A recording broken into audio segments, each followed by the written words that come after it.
अस्सलाम वालेकुम, good morning all of you. Hope you all are fine. चलिए, अच्छे हो गए आप लोग। आगे बढ़ते हैं और ग्रेविटेशन के अगले टॉपिक्स हम देखते हैं, ठीक है, जिसमें हमारे पास आज है equation of motion of freely falling body, ठीक है, और दूसरी भी बहुत सारी चीज़ें हैं जो आज हम देखने वाले हैं। आज नंबर ऑफ टॉपिक ज़्यादा रहते हैं, छोटे छोटे टॉपिक्स बहुत ज़्यादा हम देखेंगे। सबसे पहले तो इक्वेशन ने देखेंगे, हम इक्वेशंस हम देखेंगे, एक से ज़्यादा इक्वेशंस मैं आपको बताऊंगा, ठीक है। जैसा कि यहाँ पर वो एक ही इक्वेशन यूज़ किया है, V square is equal to U square plus 2as। इसका एक और भी फॉर्म है, अगर यू को उधर ले लेते हैं हम तो we square minus U square equal to 2as, ठीक है। ये असल में थर्ड इक्वेशन है, फर्स्ट और सेकंड इक्वेशन में रहते हैं। मैं आपको बताता हूँ, देखिए सबसे पहले तो इक्वेशन है हमारी v equal to U plus A into T. अगर से मान लीजिए कोई एक बॉडी एक टावर से गिर रहा है, वो टावर की हाइट मान लेते हैं h, ठीक है, और अगर ये बॉडी यहाँ से नीचे की तरफ में गिर रहा है, गिर रहा है यानी कि वो ड्रॉप्ड बॉडी है, और जब बॉडी को गिराया जा रहा है तो उस पर कोई भी फोर्स लगाने की ज़रूरत नहीं है, बस छोड़ दिए तो वो नीचे चले जाता। और जब हम कोई फोर्स नहीं लगा रहे हैं तो उसकी इनिशियल वेलोसिटी भी ज़ीरो रहती है, राइट, ओके। और उस पर जो एक्सेलरेशन एक्ट करेगा वो ग्रेविटी की वजह से रहेगा, तो हम एक्सेलरेशन ड्यू टू ग्रेविटी बोल रहे हैं। और वो डिस्प्लेसमेंट उतना ही करेगा, नखले मकान उतना ही करेगा जितनी हाइट रहेंगी। तो एस बराबर हो जाता है h k, a equal to g, s equal to h, u equal to zero. ये तीन चीज़ें हम ऑब्जर्व किए हैं, ठीक है। तो अब देखिएगा v equal to U plus A T कैसे बदलता है। v is equal to U हो गया 0 प्लस ए बन जाता है g, ठीक है। यानी कि एक्सेलरेशन जो है वो इसरा जो है, इसरा जाज़िबे ज़मीन की वजह से, तो v equal to ji T, ये पहला इक्वेशन हो गया, ठीक है। उसके बाद में दूसरा इक्वेशन है s बराबर U T plus half A T square. Body उतना ही डिस्प्लेसमेंट करेगा जितनी हाइट है, u फिर से हो गया 0 इंटू टी प्लस 1/2, ए बन जाता है जी इंटू टी स्क्वायर। ये पूरा टर्म 0 हो गया। अब यहाँ पर बच गया है half G T square equal to H. यहाँ से आप इसको 2h लिख सकते हैं। ये जी मल्टीप्लीकेशन में है तो नीचे आएगा डिवीजन में, ठीक है। नीचे वाले को ऊपर भेजे, ऊपर वाले को नीचे भेजे, बराबर हो गया टी स्क्वायर के। अब ये टी के ऊपर जो स्क्वायर है उधर जाने के बाद में स्क्वायर रूट बन जाएगा। यहाँ पे नहीं लिखता हूँ मैं, यहाँ पर लिखता हूँ t is equals to under root 2h by g, 2h by g. आप देखिए अच्छे से, ये टाइम का फॉर्मूला भी हो गया हमारे पास। जितने चीज़ें मैं बॉक्स में पैक कर रहा हूँ वो बहुत ज़्यादा इंपॉर्टेंट है, ठीक है। यहाँ से v equal to ji t पहली चीज़, ठीक है, और यहाँ पर t equals to 2h by जी।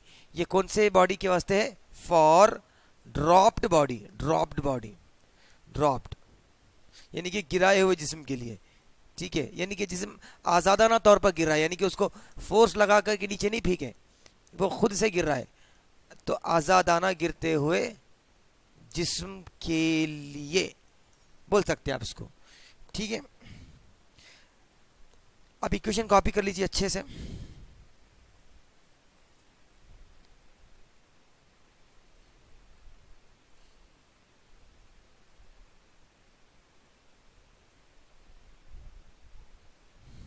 चलिए आगे बढ़ते हैं। तीसरी इक्वेशन है जो यहां पर दिया है, मैं इसको यहां लिखने वाला हूं V square minus U square equal to 2as। हमको मालूम है जब भी बॉडी आज़ादाना तौर पे गिरता है, जबकि उसको ऐसा फ्रीली छोड़ दिए वो नीचे की तरफ में आ रहा है, तो u इक्वल टू 0 होता। एक्सेलरेशन इसरा किसकी वजह से? ग्रेविटी की वजह से। और डिस्प्लेसमेंट वो उतना ही करेगा जितनी हाइट पे वो प्रेजेंट है। बॉडी को 5 मीटर की हाइट पे रखे तो उन्हें 10 मीटर से नहीं गिरता, 5 मीटर ही उसका डिस्प्लेसमेंट रहेगा। तो we square minus 0 square u equal to 0, 2 into a की जगह जी और एस की जगह हो जाता है एच। तो we square is equal to 2gh। आप v equals to under root 2gh भी लिख सकते हैं, या फिर आप ये इक्वेशन को देखिए, ये तो पहला इंपॉर्टेंट फॉर्मूला हुआ, इसको बॉक्स में रख रहा हूं, ठीक है। यहां से ऐसे लिख सकते हैं वी स्क्वायर बराबर है 2gh के, तो h is equals to V square by 2g। ये भी एक इक्वेशन होती जो कि बहुत इंपॉर्टेंट है, राइट। दो इक्वेशंस बड़े इंपॉर्टेंट है जो हम बॉक्स में पैक किए हैं। ठीक है। और क्या बोलता है यहाँ पर बताता हूँ, यहाँ पर भी अब वो लिख लीजिए, अच्छे से लिखिए, कॉपी दिस नोट्स में लिखना है सभी।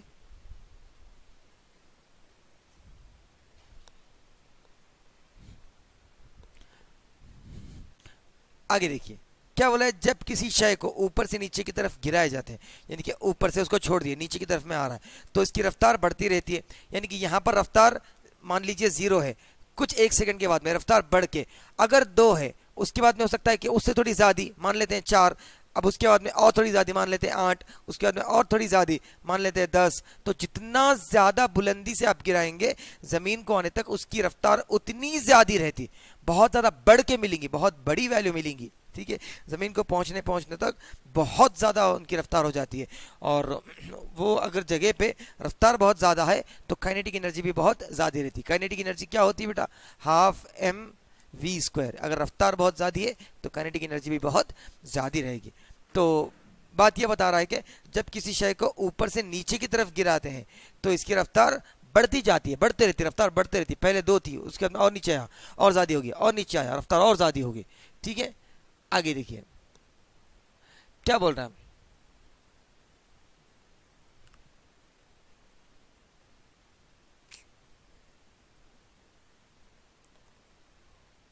जब रफ्तार में इजाफा हो रहा, रफ्तार में अगर इजाफा हो तो इसरा कैसा रहेगा, मुस्बित रहेगा, ए पॉजिटिव लेते, ये भी लिख लीजिए। अगर रफ्तार में कमी होगी तो इसरा मुस्बित नहीं बल्कि मनफी होगा, -a। ठीक है, अब एक बॉडी है नीचे की तरफ में आ रही है, रफ्तार बढ़ती रहती, तो रफ्तार में इजाफा +a। यहाँ पे खड़े के एक बॉडी ऊपर की तरफ फेंके छोड़ने से बॉडी ऊपर नहीं जाता, नीचे आता। तो अगर से ऊपर अगर आप चाह रहे कि बॉडी जाना तो उसको थ्रो करना पड़ेगा, यहाँ से बॉडी को क्या करे, थ्रो, यहाँ से ऊपर से बॉडी को क्या करे थे, ड्रॉप। ठीक है, तो ऐसे केस में रफ्तार घटते ये जगह पे आने के बाद में इंतहाई रफ्तार 0 हो जाती है। यहाँ पे जब गिराए थे तो इब्तिदा में रफ्तार 0 थी, गिरने के केस में इब्तिदाई रफ्तार 0, और फेंकने के केस में, ऊपर फेंकने के केस में इंतहाई रफ्तार 0 होगी। ठीक है, और जब वो नीचे आ रहा है तो रफ्तार को बढ़ाएगा तो इसरा मुस्बित, जब ऊपर फेंक रहे हैं तो रफ्तार कम होते जाती। आप भी एक पत्थर लेके ऊपर फेंको, वो जाता स्लो होते रहता, स्लो होते एक पॉइंट पे आने के बाद में उसकी वेलोसिटी 0 हो जाती है। वहां से उसको ग्रेविटी फिर नीचे खींचती, फिर वो नीचे आते रहता, अपनी रफ्तार बढ़ाते हुए आता। तो आप जमीन पे खड़े रह करके अगर एक पत्थर फेंकेंगे ऊपर की तरफ में, जाते वक्त में माइनस है, आते वक्त में प्लस है, ये याद रखिए। क्योंकि ऊपर जाते वक्त में जो रफ्तार है, रफ्तार में कमी हो रही, और नीचे आते वक्त में रफ्तार में इजाफा हो रहा। ठीक है, जब किसी शय को हम ऊपर की तरफ फेंकते हैं तो इख्तितामी रफ्तार, यानी कि जो इंतहाई रफ्तार है या इख्तितामी रफ्तार बोल सकते हैं आप, इंतहाई रफ्तार 0, यहाँ पर इब्तिदाई रफ्तार भी 0। ठीक है, चलिए हम आगे बढ़ते हैं। कमियत और वजन क्या है वो देखिए, 2 अलग अलग चीजें हैं बेटा, कमियत अलग चीज है, वजन अलग चीज है। ठीक है,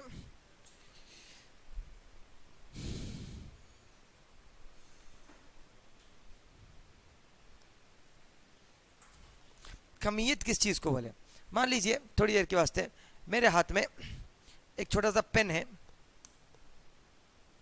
एक पेन है। ठीक है, फिर उसके बाद में मान लीजिए मेरे पास में एक बड़ा सा बॉक्स है। ठीक है, उसके बाद मेरे पास में एक कार है, राइट, फिर उसके बाद में मेरे पास बड़ा सा ट्रक या बस है। ठीक है, फिर उसके बाद में मान लीजिए थोड़ी देर के लिए मेरे पास में एक फ्लाइट है। ठीक है, कैसे हम उतारेंगे उसको, ऐसा कुछ, राइट, ऐसा कुछ उतारेंगे। थोड़ा मैं सही से उतार नहीं पा रहा हूँ, फिर भी ओके, स्टिल ओके तैरता हुआ आदमी लग रहा है ये तो। ठीक है, तो बहरहाल ये इसका एग्जॉस्ट, राइट। तो बहरहाल अगर आप पेन देखेंगे हो सकता है कि 10 ग्राम की हो, अगर बॉक्स देखेंगे तो हो सकता है 5 या 10 किलो 20 किलो का हो, कार देखेंगे तो 1000 किलो की हो सकती है। ठीक है, अगर बस देखेंगे तो हो सकता है कि 5000 किलो की हो। ठीक है, ये अगर देखेंगे तो हो सकता है कि 1 1 लाख किलो का हो, तो कोई भी जिस्म के अंदर में मादे की कितनी ज़्यादा मकदार पाई जा रही, किसी के अंदर में मादे की मकदार कम है, ठीक है, तो उसकी कमियत सबसे कम। यहाँ पर मादे की मकदार बड़ी, नंबर ऑफ पार्टिकल्स बढ़े, ज़र्रात की तादाद बढ़ी, तो यहाँ पर कमियत और बढ़ गई, यहाँ पर कमियत और भी बढ़ गई, क्योंकि मादे की मकदार और कमियत, ठीक है, मादे की मकदार और नंबर ऑफ पार्टिकल्स ज़्यादा है, तो लिहाजा कमियत भी ज़्यादा होगी। यहाँ पर कमियत और ज़्यादा, यहाँ पर कमियत और ज़्यादा, ठीक है, तो वो एक चीज़ है। लेकिन वज़न वो चीज़ नहीं है, वज़न वैसा नहीं है, वज़न का मामला अलग है। वज़न का मामला ग्रेविटेशनल फोर्स से जुड़ा हुआ है, ठीक है। अगर आपके ऊपर में ज़्यादा क़ुव्वत कशिश है, अगर आपको ग्रेविटी जितना ज़्यादा क़ुव्वत से खींच रही, उतना ज़्यादा आपका वेट बनेगा। मान लीजिए थोड़ी देर के वास्ते कि आप हैं, ठीक है, इट इज़ यू, राइट, आपकी जो कमियत है मान लेते हैं 50 किलो है, 50 किलो है। सबसे पहले आप गए, किसके ऊपर खड़े रहे, मून के ऊपर खड़े रहे, ठीक है। मून आपको उतनी ज़्यादा क़ुव्वत से नहीं खींचेगा, क्योंकि मून ज़मीन के मुकाबले में थोड़ा छोटा है ना, ठीक है, तो यहाँ पर आपका वेट, ठीक है, कम बनता, ठीक है। उसके बाद आप गए, किसके ऊपर में खड़े, अर्थ के ऊपर में खड़े, यहाँ पर क़ुव्वत कशिश थोड़ी ज़्यादा रहती है आपकी, तो वेट आपका थोड़ा ज़्यादा बनेगा। अगर आप जाके जुपिटर पे खड़ेंगे, जुपिटर पे, तो वो और भी ज़्यादा बड़ा जिस्म है, बड़ी कमियत वाला जिस्म है, तो जब आप यहाँ पर खड़े रहते हैं तो आपके ऊपर तजाज़ुबी क़ुव्वत बहुत ज़्यादा रहती है, बहुत ज़्यादा रहती है, जिसकी वजह से आप ख़ुद को बहुत वेटेड फील करेंगे, बहुत वेटेड फील करेंगे, ठीक है। अगर आप यहाँ पर अर्थ पे अगर आप खुद को 50 किलो जितना महसूस कर रहे हैं वेटेड, तो आप मून पे जाने के बाद में ऑलमोस्ट डिवाइडेड बाय 6, मतलब 50/6 बोल, तो करीब करीब आप 10 किलो या 8 किलो जितना खुद को महसूस करेंगे, खाली 8 किलो 9 किलो जितना वजनी आप खुद को महसूस करेंगे, यानी कि आप खुद को हवा में उड़ता हुआ हल्का हल्का फील करेंगे, ठीक है। अभी यहाँ पर अगर आप जाएंगे जुपिटर पे खड़े रहेंगे, तो हो सकता है कि आप खुद को 120 किलो 140 किलो जितना वजनी महसूस करेंगे। इतनी कशिश ज़मीन की रहती, इतना ज़्यादा क़ुव्वत से वो हमको खींचेगा, तो हम खुद को उतना ज़्यादा वेटेड फील करते। वेट का खेल जो है पूरा ग्रेविटेशनल फोर्स से जुड़ा हुआ है बेटा, कि सामने वाला जिस्म आपको कितने ज़्यादा फोर्स से खींच रहा है, ठीक है। अगर से आप मान लीजिए उड़ते उड़ते उड़ते उड़ते स्पेस में चले गए, स्पेस में खला जिसको हम बोलते हैं, खला जिसको बोलते हैं, वहाँ पर कोई ग्रेविटी नहीं रहती, वहाँ पर कोई ग्रेविटी, आप खुद को वेटलेस फील करेंगे, यानी कि ज़रा भी आपका वज़न आपको महसूस नहीं होगा। वहाँ पर आपका वज़न कितना फील करेंगे आप, 0। यहाँ पर मैं खुद को वेटेड फील कर रहा हूँ कुछ ना कुछ, ठीक है, ये बात है। अभी मैं अगर से 20 किलो का बक्सा अपने सर पे लेके सीढ़ियाँ चढ़ता हूँ, मैं खुद को और ज़्यादा वेटेड फील करूँगा, ठीक है। यानी कि वेट जो है किससे जुड़ा हुआ है, ठीक है, मास से जुड़ा हुआ है, मास से। जितना ज़्यादा मास रहेगा उतना ज़्यादा वेट भी हमारा बढ़ेगा। वेट को मास नहीं बोलते बेटा, वेट अलग चीज़ है, मास अलग चीज़ है, वेट अलग चीज़ है, मास अलग चीज़ है, ठीक है। अब ये जी तो है सबके लिए सेम रहता, जब मैं फॉर्मूला लिख रहा हूँ, weight equal to mass into acceleration due to gravity. अब ये जी तो सबके लिए सेम है, सबके लिए सेम है नहीं, सबके लिए सेम है, दुनिया की हर एक शय के लिए सेम है। तो हम यूजुअली कोई जब हमको वेट पूछते तो हम क्या बताते, मास बताते। जी सबके लिए सेम है, ठीक है, ठीक है, सबके लिए जी सबके लिए। तो आपका मास जितना रहो, मेरा जितना रहो, कितना ही मास रहने दो, सबको अगर जी से मल्टीप्लाई करेंगे तो वेट आता। तो हम क्या करते हैं, हर बारे में मल्टीप्लाई क्यों करना बोल के, ठीक है, हम क्या करते हैं,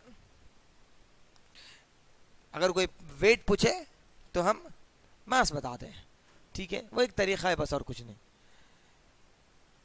देखिए, किसी शय में मादे की तादाद जितनी ज़्यादा होगी वो उसकी कमियत कहलाती है।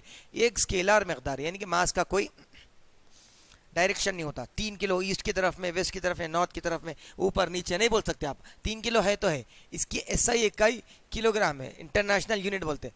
SI यानी कि सिस्टम ऑफ इंटरनेशनल यूनिट्स।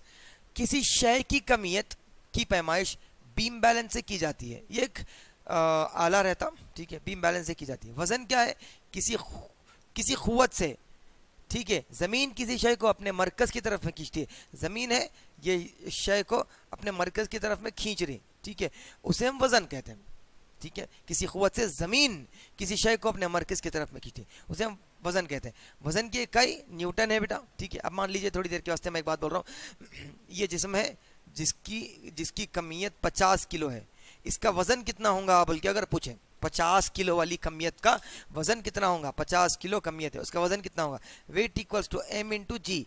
ठीक है, कमियत कितनी है 50 इंटू जी कितना हो गया 10, तो 500 न्यूटन। सर न्यूटन तो क़ुव्वत की इकाई है, तो वजन भी तो ग्रेविटेशनल फोर्स है ना, वजन भी तो तजाजुबी क़ुव्वत है, तो इसीलिए हम यहाँ पर डालते वेट इक्वल टू 500 न्यूटन। अगर से 30 किलो वाला जिस्म है, 30 किलो वाला, उसका वेट कितना बनेगा m इंटू जी, मास कितना है 30, जी वैल्यू कितना है 10, 9.8 लेते हैं लेकिन मैं रफली करके 10 ले रहा हूँ, तो ये कितना हो गया 300 न्यूटन। ठीक है, इस तरीके से आप जिसका मास 25 किलो है, ठीक है, उसका वेट निकालिए, m इंटू जी 25 इंटू जी कितना है, ठीक है, तो ये हो गया 250 न्यूटन। आप कुछ नहीं करना है, अगर 25 है 10 गुना करके 250, 30 है 10 गुना करके 300, 50 है 10 गुना करके 500, क्योंकि हर बारी में जी से मल्टीप्लाई करते जाना है, आपको जी से मल्टीप्लाई करते जाना है। मास को अगर जी से मल्टीप्लाई कर देंगे तो वो वेट बन जाएगा, वेट। चलिए जल्दी जल्दी सीखते हैं, चीज़ों को अच्छे से समझते हैं। शय की वजन बदलते रहती है, चांद पे गए कम, ज़मीन पे और ज़्यादा वजन, जुपिटर पे और ज़्यादा वजन, उससे बड़े प्लैनेट पे जाएंगे और ज़्यादा वजन, लेकिन सोलार सिस्टम में उससे बड़ा प्लैनेट नहीं है। ये एक वेक्टर है, कमियत एक स्केलर था, ये क्या है बेटा एक वेक्टर है, यानी कि ये डायरेक्शन बता सकता है। तो ग्रेविटेशनल फोर्स का डायरेक्शन किधर रहता है बेटा, ज़मीन के मरकज़ की जानिब। ठीक है, अगर से आप ज़मीन के सेंटर पे चल जाएंगे तो यहाँ पर आपका जो वेट है वो ज़ीरो हो जाता, क्योंकि W is equal to mg लिख रहे हैं ना आप, G सेंटर पे ज़ीरो रहता, इसलिए वेट भी ज़ीरो हो जाता। ज़मीन के सेंटर पे G ज़ीरो, तो वेट कितना, W इक्वल टू mg लगाओ, mg। मास तो है 50 किलो मास होगा आपका, सही बात है, लेकिन जब आप ज़मीन के सेंटर पे पहुंच गए तो जी वैल्यू ज़ीरो, तो 50 इंटू ज़ीरो ज़ीरो, तो आपका वेट कुछ भी नहीं बनेगा। आप 50 किलो की कमियत लेके जब ज़मीन के सेंटर पे खड़े रहेंगे तो आपका वजन सिफर रहेगा, आप खुद को वेटलेस फील करेंगे, स्पेस में जैसा फील करते हैं आप। लेकिन ज़मीन के सेंटर पे पहुंच पाना उतनी आसान चीज़ नहीं है, उतना हलवा नहीं है ये मामला, वहाँ का टेम्परेचर बहुत ज़्यादा रहता है, बहुत ज़्यादा। ठीक है, शय की वजन में, शय का वजन ज़मीन के मरकज़ पर सिफर होता है। अब इसकी पैमाइश, वहाँ तो बीम बैलेंस से करे थे, यहाँ पर स्प्रिंग बैलेंस से करते हैं, याद रखिए। ठीक है, वेइंग मशीन, वेट मशीन नहीं बोलते, वेइंग मशीन बोलते हैं। ठीक है, वेइंग मशीन बोलते हैं, ठीक है, या स्प्रिंग बैलेंस बोलते हैं। देखिए वेट का फॉर्मूला हम आपको बताएं, वेट इक्वल टू mg है नहीं, और जितनी ज़्यादा कमियत रहती है जिस्म की उतना ज़्यादा जो है उसका वजन बनेगा, है नहीं। अब आप है हल्के फुल्के, आपकी कमियत 50 किलो है, आपका दोस्त है भारी भरकम 120 किलो उसकी कमियत है, ज़्यादा वजन उसका बनेगा, है नहीं ऐसा, क्योंकि आप देखिए W equal to m into g, ये तो दोनों के लिए सेम है। ठीक है, इस आपका वेट कैलकुलेट करो या उनका कैलकुलेट करो, जी तो 10 ही डालना है, जिसका m वैल्यू ज़्यादा रहेगा उसका वेट ज़्यादा रहेगा। ठीक है, शय के वजन ज़मीन के मरकज़ पर सिफर होता है, इसकी पैमाइश स्प्रिंग बैलेंस से करते हैं। शय की कमियत उसके वजन के बराह रास्त मुतनासिब होती है, जबकि ग्रेविटी की वजह से इसरा, ये जो इसरा है, ग्रेविटी की वजह से जो इसरा है वो कैसा हो गया, मुस्तकिल, सबके लिए सेम है, सबके लिए सेम, यानी कि कांस्टेंट या मुस्तकिल बोल सकते हैं आप। जी आपके लिए भी होता है, मेरे लिए भी होता है, सबका वेट निकाल रहे जबको जी 10 ही डालते हैं, ये सबके लिए मुस्तकिल है, क्योंकि सब ज़मीन पर रह रहे हैं, तो सबको जो इसरा हासिल होगा वो सेम इसरा हासिल होगा।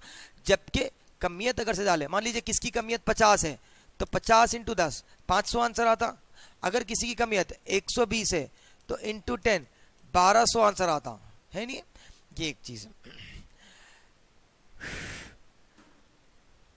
अभी ये चीज़ें थोड़ा क़ुव्वत उछाल वगैरह ये हम अगले लेक्चर में समझने की कोशिश करते हैं इंशाल्लाह।